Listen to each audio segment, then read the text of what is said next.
welding, baby.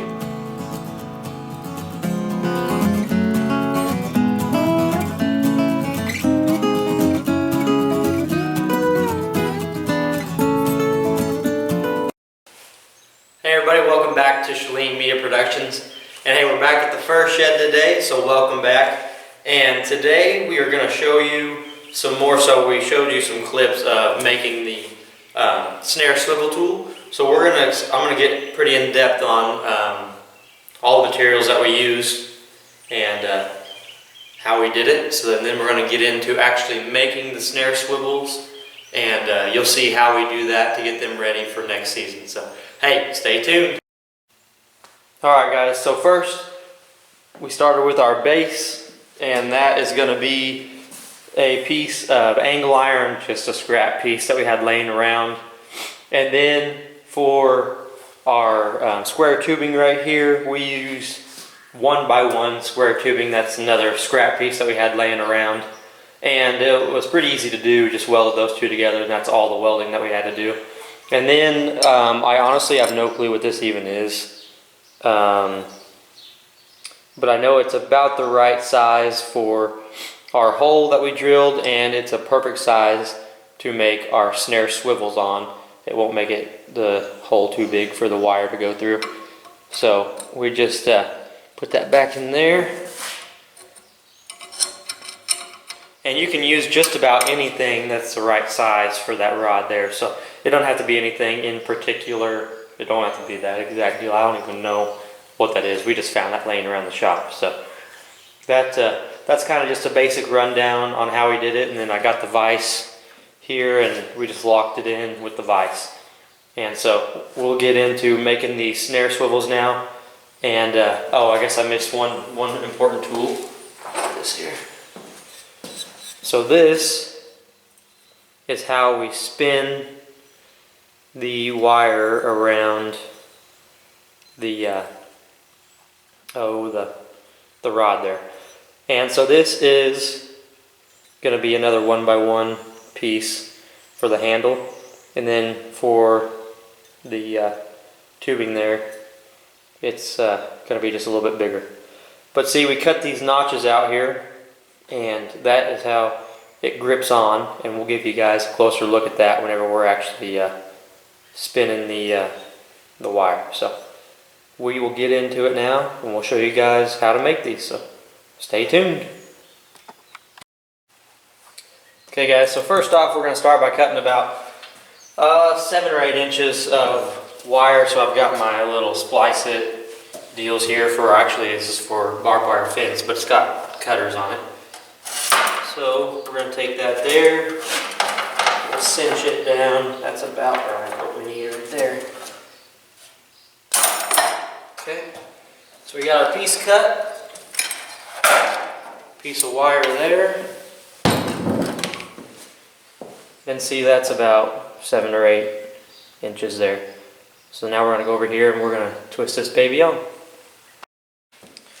Alright guys, now that we've got our number 9 wire, 7 or 8 inches of it, whatever you prefer, we're going to lay it across the back side here, and we're going to get it about halfway in between. And I'm going to take this side here, put it over the top, and my right side under the bottom of this rod. So we're going to do that real quick. Just take it, bend it, my left side over the top, my right side underneath. Take that baby, bend it in a nice square. Then we're going to bend these grooves out just a little bit, so that way it'll wrap around the rod a little easier.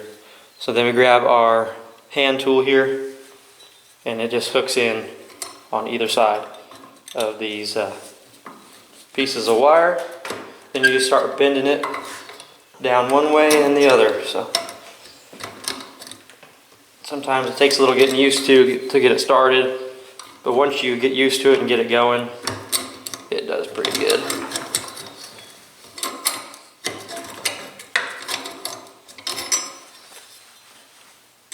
But yep, you just keep twisting it till either you run out of wire or you feel like you've got plenty of twists in there.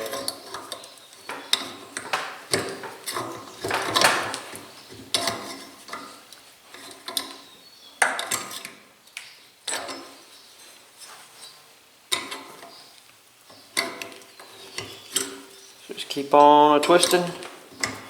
Keep on a twisting.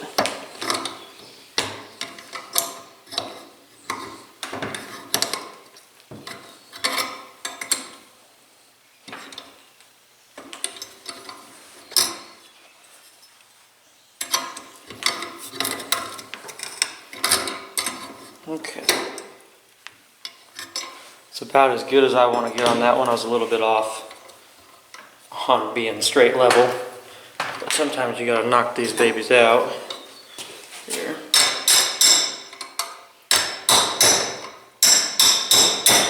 There we go. So we got that out there, and there is our snare swivel. Let me cut these ends off real quick. Alright guys, and there is our snare swivel. And hey, that looks pretty professional for what it is. So you don't need any fancy tools or anything to make this. We found a bunch of scrap metal and just some odds and ends stuff. I don't even know what that is. So you don't have to have nothing fancy. Just if you feel like tinkering around one day on a rainy day or something, just go ahead and see what you can make, guys. We made this, and it does really well for us. And actually, I cut off an old piece of a cable restraint, and here's one of our swivels on there. And I mean, that baby is not gonna let no coyotes get tangled up or nothing. So that's what we're looking for, and I'm extremely happy with what we've made here. So hopefully this helps you guys out. But just let me know what you think. Don't forget to like, share, and subscribe. We really appreciate all that. And hopefully these help you this off season to maybe you can make your own cable restraints too. So thank you guys very much, and hey, we'll catch you on the next one.